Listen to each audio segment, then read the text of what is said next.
Welcome to week 3 of the financial, what is it? Plant Better Financial University or whatever it's called, right? We had a lot of fun off camera. You guys missed it. They were in here getting on me because I mentor just about everybody in this room. I got one that's been quiet, and she's going to answer a whole lot of questions. And I'm saying this on camera for people to see it. Yes, you are. Week 3. Yes. So, we've covered financial. Remember, we're talking about the 7 financial principles, okay? The 7 principles of money management, okay? Let's see if we can repeat the ones that I've given you thus far. First one is law of You're possession. too low. Thank you. You're too low. That's not what confidence. I need some confidence. The law of possession. All right. You don't own anything. Okay.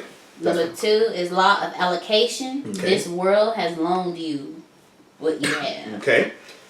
Law number 3 is the law of accountability. Okay. One day, people will audit you. Okay, your turn.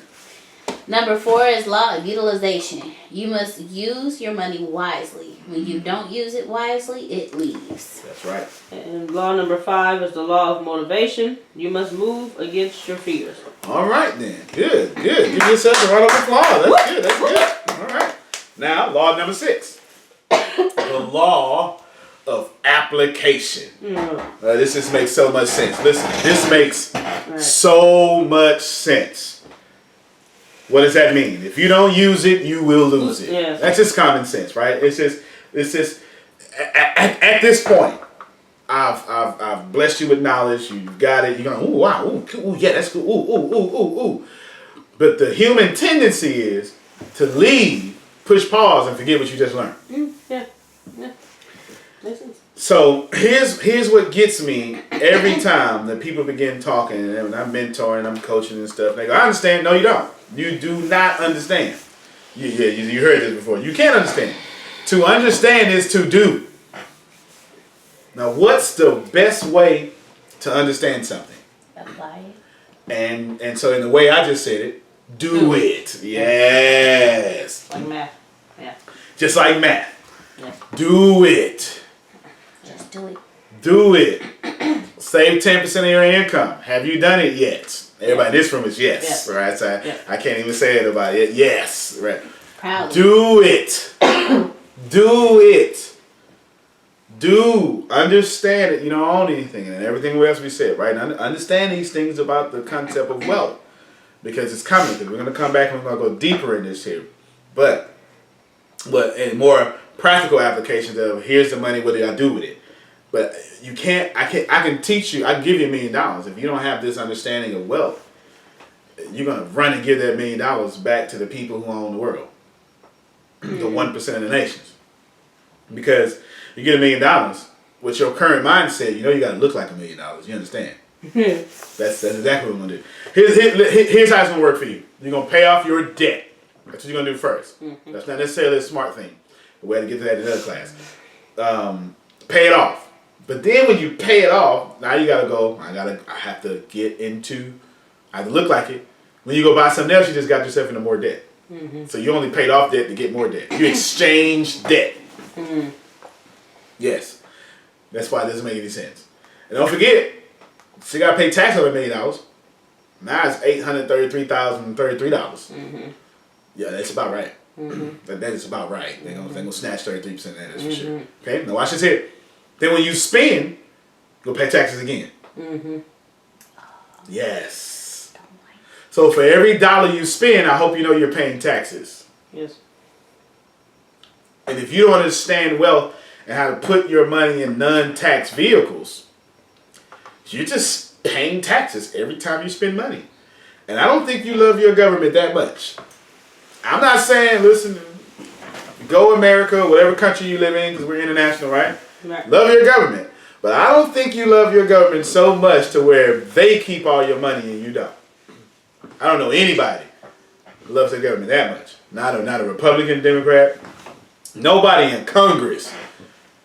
They're rich because they're keeping a big chunk of their own money. Does that make sense? Okay, so nobody says, hey, Uncle Sam, here, take everything I have. Does that make sense? Okay, so you stop doing it. The truth is, poor people do that every day. Get your money, boom, take it. I don't want it. Poor. Poor means this. Get money, goes to the expense column. I got it, boom. Income, outcome. Get it? Ooh, I'm so scared of this. Take it away. You just paid everybody else. And then everybody you paid has to pay taxes to the federal government. So who's getting your money? The government. Now, who's more important in your life? You or the government? Me. So maybe we should learn a little bit. Make sense? Okay. So the law of application, if you don't use it, you lose it. The universe, even your government, has the right to take away anything you don't use. Now I want to talk about the first law of thermodynamics. All this has everything to do with wealth. The first law of thermodynamics states this: energy can never be created and can never be destroyed. There's some other stuff, but that's the heart of it. The second law of thermodynamics, what you got? We're still in number 6. We're still in number 6. Okay. And I'm breaking down in great detail number 6. Right now I'm proving to you, if you don't use it, you'll lose it. And then I just said the universe will take away anything you're not using. And I'm proving that now. Because I don't want that to be a cliche statement or something. You go, I understand. No, you don't. Let's apply it. Okay? So, we're going to science here because you may disagree with my financial principles. But the one thing you're just not going to be able to disagree with is the science in which you live in. You just can't. In which you live. I didn't have to say in which you live in because I just said in, right? In which you live. You can't disagree with science. You're victim to it, or you're at the mercy of it. Okay. Energy can never be created, can never be destroyed. The second law of thermodynamics, I'll paraphrase it. It says everything in this life moves from order and then slowly unravels to disorder. Okay? From order to disorder. And don't worry about the third. We're going to focus on 1 and 2. Number 1, energy can never be created, can never be destroyed. Number 2, everything is moving from order to disorder. Now, those are pretty layman's definition. I'm going to even break them even more layman's definition. Number 1, energy can never be created, never be destroyed. That means I'm not creating nothing, and nothing on this planet new. I come up with a new invention, but it's still coming from the dirt. Even if it's an intellectual property, since I come from the dirt. And we'll go back to the dirt. This ain't even spiritual, this is science. Since it came from the dirt, it came from me. And if it came from me, it came from the dirt. Facebook came from the dirt. Doesn't matter if it was an intellectual property. It says Mark Zuckerberg, he won't disagree with you. He coming from dirt, going back to the dirt. That's a dirt idea. That's just manifesting in the world, right? Now watch this here. Number 2, that means everything is stable and it goes to destabilization. Alive to death. Perfect to imperfection. You bought your radio. It was great when you bought it. Now you don't even use it no more. You bought your laptop. Okay? Biodegradable substance. Right? You understand? You got this thing and now it's deteriorating. Your car was real nice and shiny. Now the paint is chipping. That's the second law of thermodynamics taking place, okay? Now, what does that mean? You take an apple. If you don't use that apple, what does the universe do to that apple? It starts brown. Yeah. Turns it brown. It starts kind of... Would you call it deteriorate? Okay. That is the exact word. To do what? Because now you got to... It brings it back to the first law of thermodynamics. To the earth. To do what? Create something else. Boom! Correct answer. So, the universe is so smart. If you don't use it, it's going to snatch it from you, destroy it, to be used by somebody else. For something else. Does anybody disagree with that? That's just science. Have you had an apple for the last 10 years? No. No. You know what I'm saying? Does that make sense? I'd be Like, scared. you'd be very scared. Like this, even us, we cry over our funerals. Oh God, don't leave bring her back. But if she raised up out the dead, Ooh, I'm running. especially in Texas. Now, if you guys don't understand, we're in Texas, a pro Second Amendment state. Second Amendment meaning bang bang shoot shoot, right? Okay, you let a dead person be alive after a week of embalming and jump out the casket at a funeral. Oh, it's a lot of guns or license carrying people that's gonna make sure that body go right back down, because that's a zombie. Does that make sense? So here's what I'm saying. The entire world around you in which you live is designed to destroy anything not living properly. Say that again, please. The entire world around you that in which you live by design is designed to destroy anything not living in its purpose properly. Did you say it again? One more time. Okay. The entire world around you in which you live is designed to destroy anything not living properly or in its purpose. Now, we gave a bunch of examples of this. Apples, dead bodies, right? It doesn't matter. Fish get eaten by bigger fish, which then get eaten by this and get eaten by this and get eaten by that. You understand what I'm saying? If there were no sharks, in the sea, this is important, then sharks are what you call an apex predator. This means it doesn't necessarily have a predator, but they don't reproduce as fast as fish.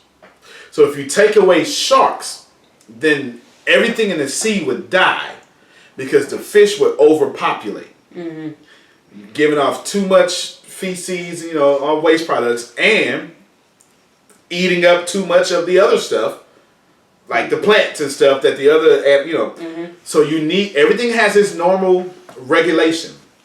Sharks eat enough to keep the balance of everything going. This is first law and second law, okay? If you don't use an apple, what does the world do to the apple? Deteriorated. And so it can be used again. Yes. All right. Now I'm talking to you. If you don't use your money, the world is going to come against you by law. Take your money and give it to people who will. I'm teaching you law. That's why I keep saying law number. Law number. I'm not saying, I'm teaching you the 7 principles of money management, right? But I keep saying law. Now I'm revealing to you why I'm saying law. Because you don't have to believe in a word that I'm saying. I'm giving you laws. If you don't believe in gravity, but you jump off the Empire State Building, you're still going to fall. Doesn't matter if you're atheist or Jewish, Greek, Gentile. Doesn't matter if black, white, Republican, Democrat. It doesn't matter. It doesn't matter if you're racist or not racist. You're going to fall. Because it's a law. A law does not require your belief. You understand what I'm saying? Neither is it biased to your gender, race, or creed. So the laws of money can be used by anybody regardless of talent. Wrong side of the tracks, color, creed, religion, they're laws. And law number 6 is the law of application. If you don't use your money wisely, you will lose it. Now, so go ahead, go write that down. I said all that in a scientific manner for you to understand one thing and one thing only. I want you to look at everybody in your life that's broke. They're not using their money correctly. By law, the world has to keep them in that position. Doesn't matter what they want. By law, the rules of money have to keep them in that position. I'm going to say it again. Look at you before you were saving and now that you're saving. Now that you're saving, by law, you have to get more money. Because you're operating in a different law. You're using the law. Compound interest, namely. You understand what I'm saying? But when you weren't saving, did you ever save? Is that magic? Is money racist? Does it have a problem with women? No. You were just not using the law. So, since you wasn't using it, come here. I'll give it to somebody who does. Now, some of you are religious. I'm going to make this make sense now. I just literally made one of your scriptures, if you're Christian, very smart. I just made it make sense. I just put some legs on it. The wealth of the wicked is stored up for the righteous. Since they're not using it right, come on over here and get what they have. I just put legs on that. You get it? I just put legs on it, okay? If you don't use your money properly, if you don't apply it, you'll lose it. If you don't save, you'll have nothing to save. If you don't invest it, you'll have no investments. If you don't put it in a vehicle that gives you more money, you won't have money. If you spend it on stuff you don't have, you won't have the life that you want. It's law. It's not up to discretion. The universe doesn't care.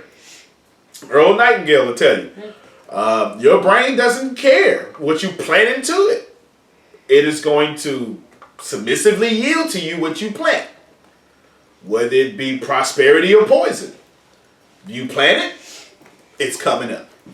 This is very important because we're not talking about this. Is why any book you read will always tell you that wealth is a mindset. This is why lottery winners always go back to being broke.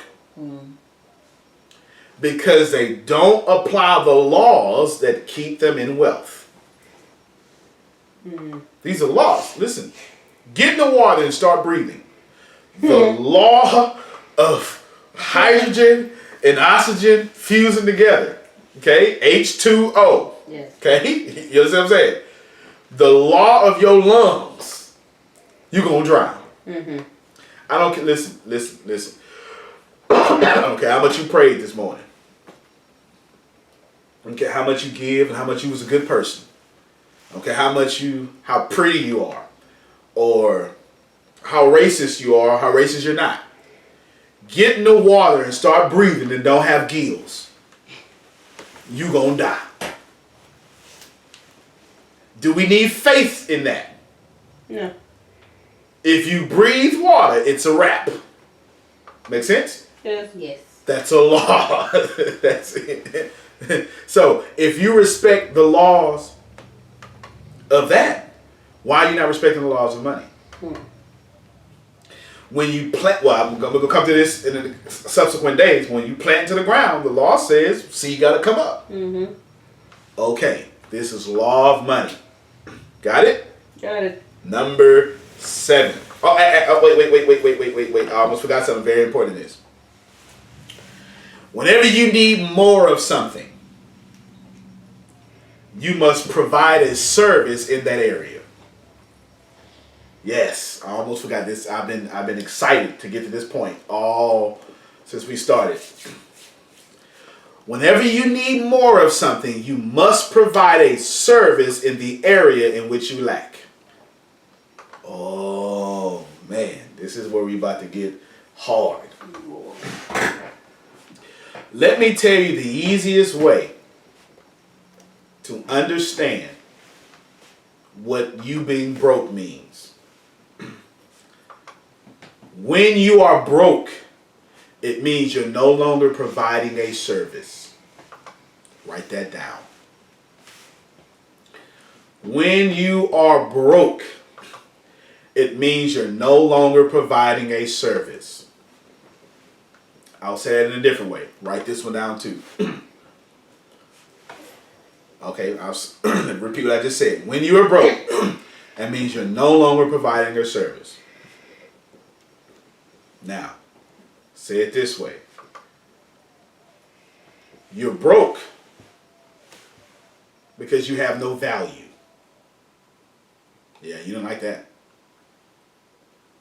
You're broke because you have no value, comma, because real value is how much you provide value to others.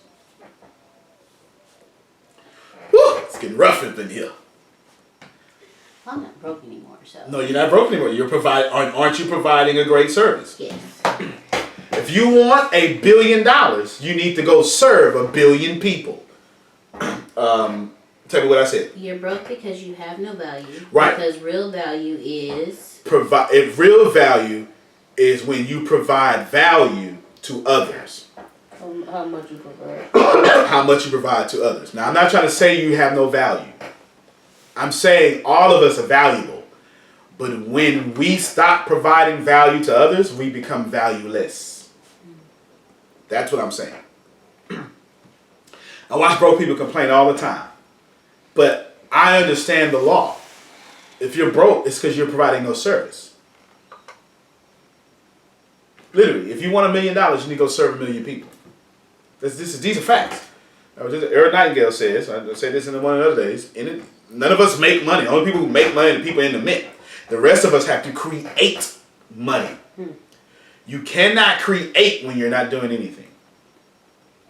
You're never in competition with money. All you have to do is create it. How do you create? You provide a service. So if you're broke, that means you're not making money. You're not providing a service. If you're unhappy, it's because you're not making others happy. These are laws. You don't have to like them. But if you catch them, your financial problems are just about over.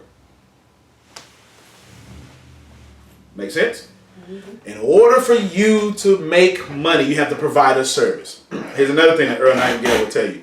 Earl Nightingale was the first, let's just call him a financial philosopher, okay? One of the first.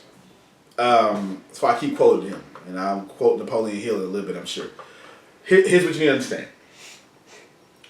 You can drive, this is Earl Nightingale talking, you can drive down a block, a street, a city block, and you can measure the amount of service that block provides by what that block looks like. If it's a low-income neighborhood, it will look like a low-income neighborhood. And you can automatically assume that those people provide little service to others. If you're down to your last $20, provide a service, and you won't be down to your last $20 anymore. Law number 7. Yeah, that one was rough, wasn't it? Law number 7. And this they're like, oh my God, this is the first 3 days. This is tough. The law of compensation. Woo! I couldn't wait to get here. What does that mean? 2 things, 2 sentences, 2 short sentences. The law of attraction is real.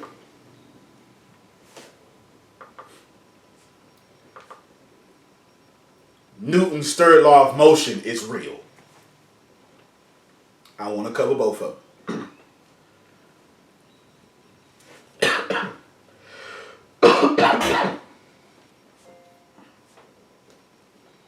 Got it? Law of attraction is real. Newton's third law of motion is real. The law of compensation is what that is. Let me give you 4 things or 3 things inside this. Going back to the parable, I want to end out the parable. The parable went, the master came back and said, well done. Okay? The parable went, I purposely didn't explain the parable. I just want to give you some things in the parable. You can go look it up. But the parable went, the master, who owned everything, came back to the 2 servants who did well and said, well done.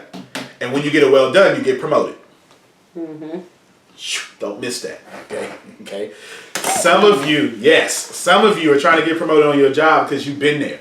Watch it. Listen to me. Listen to me. Listen to me. Listen to me. Lean in, audience. Listen to me. Some of you think that because you've been on your job 20 years, you have 20 years experience. You're lying. You have 1 year experience repeated 20 times. You've never bettered yourself. You never invested in yourself. And so you knew what I was going to say, right? So you must have heard this somewhere else, right? You get what I'm saying? You don't have 20 years experience. You have 1 year experience repeated 20 times, and you want a promotion. That's not going to happen. You get a promotion because of well done. You don't get a promotion for showing up.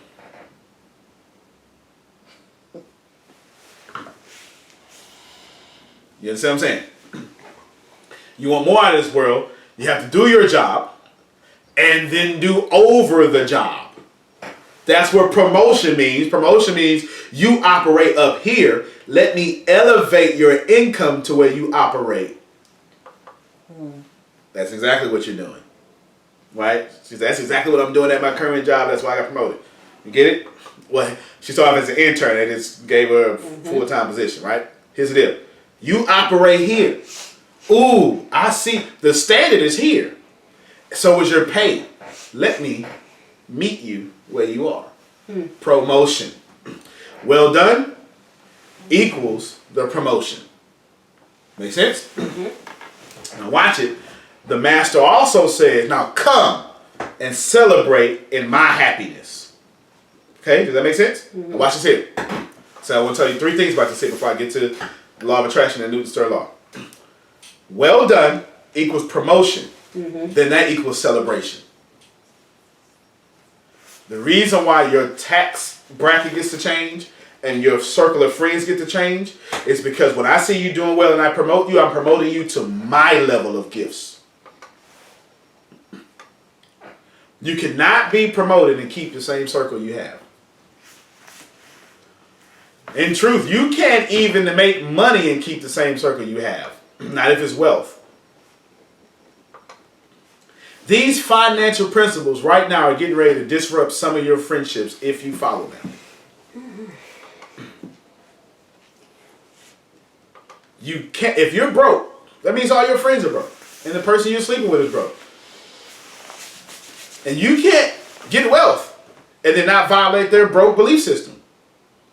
Because the moment you change and be prosperous, you're going to violate how they feel about prosperous people. Then they're going to attack you for doing a good job. Now, the law of attraction is real. Law of compensation. That means what you think, you get back. What you put out, you get back. You attract who you are. You get what you deserve, not what you want.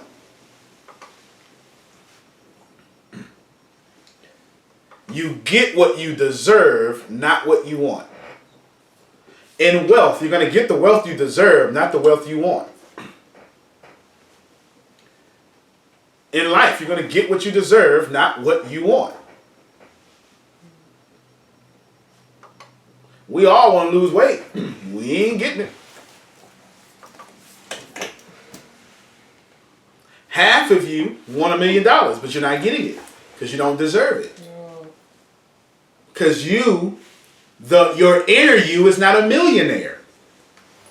Until your inner you is a millionaire, the outer you will never be one.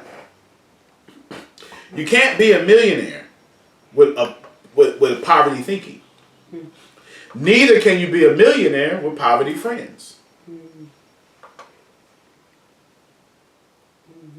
And you can't be, cover my face on this one. You can't be a millionaire with a poverty spouse.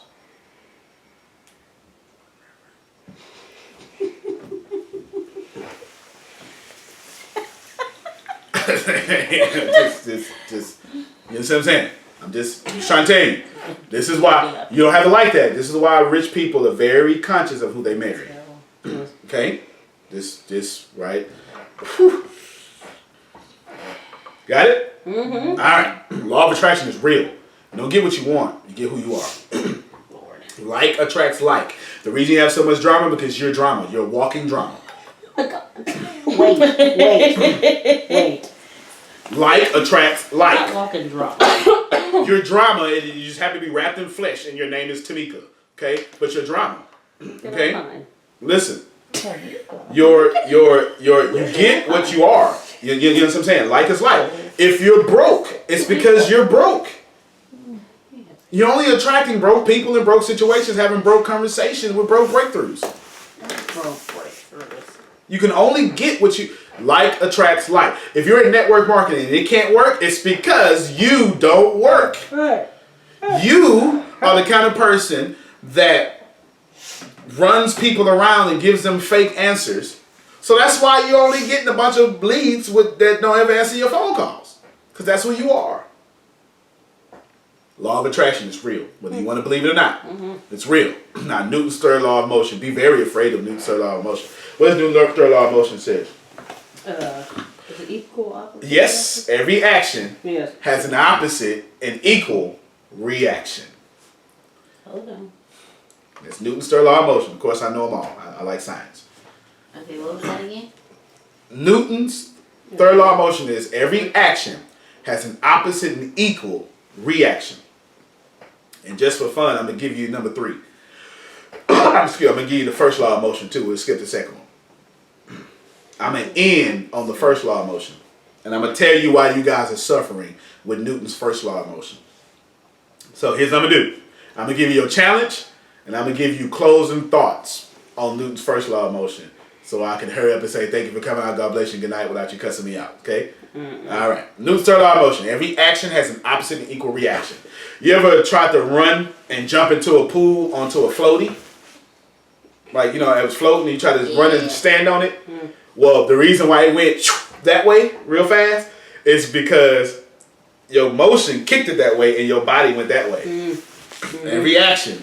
You ever ran into a bug, but you couldn't see the bug, you just saw the juices? Yes. Because when your windshield hit it at 70 miles per hour, its body hit your windshield at 70 miles per hour. Oh, Lord. That's why the bug got turned inside out. So what you're seeing is the back. So basically the last thing the mosquito saw was his rear end. Technically. Scientifically. Scientifically, the last thing the mosquito saw was its behind. It's science. I'm not trying to be derogatory. This is science, right? Now, what does that mean? Listen, how you treat people and how you treat money is what's coming back at you. Every action has an opposite and equal reaction. Now, I'm going to push that further in a few days. How you treat money? How you treat money is how money's going to treat you. Okay. How you treat people who have money is how they're going to treat you. How you treat your spouse is how they're going to treat you. How you treat your breakthrough is how it's going to treat you. This is why a lot of you get good things and it blow up in your face because you didn't appreciate it when you got it. Now let me move on. Let me give you a challenge. Because I said I'm going to do it in this order. So your challenge this week is to respect Newton's third law of motion. All this week. Be very careful. What you putting out is what you're going to get back. We're going to push this further. And I'm going to talk about the principle of multiplication in the coming weeks. We're going to push this further. I'm going to talk about the principle of multiplication, which is going to take Newton's third law and add to that. Okay? But watch it. Be careful how you treat people. That's your challenge. Newton's first law of motion. Newton's first law of motion says an object at rest will remain at rest until an unbalanced force acts upon it. I'll repeat it. An object at rest will remain at rest until an unbalanced force acts upon it. Here's what that means. The truth is we discovered motion is something always happening. Okay? Motion. Everything on planet Earth and in the galaxy is always moving. Always moving at a constant speed of motion. Always moving. Always moving. Right now, all of us are moving. The only reason we're not is because air resistance in the ground has us still. If the ground wasn't here, you'd be moving until you get to terminal velocity, which means you can't go any faster than that. Which I actually know that speed, but I'm not going to give it to you. Right? We're all moving right now. You're moving. Everything in motion is moving. Everything in this world is constantly moving. The only reason it stops moving is because you're standing on the ground. If you remove the ground, you're not going to fall. You're going to continue the movement you were already doing. I know that, but it's science. It's actually science. It's common sense science, but since you're always still, you understand that mostly. Okay? This is why, I'll explain it to you. This is why when you get into a car accident going 70 miles per hour, then Newton's third law of motion takes over when you hit that windshield because you're at 70, you hit the windshield at 70. But this is why your body continues to move when the car stops. Because you're moving at 70 miles per hour. You're in constant state of motion at all times. The only thing that makes you stop moving is the windshield that abruptly hits you. Why did I say all that? I need you to know that all of you are moving towards success. You're moving. The only reason you're not there, because people in your life have stopped you. Thank you for coming out. God bless you, and good night.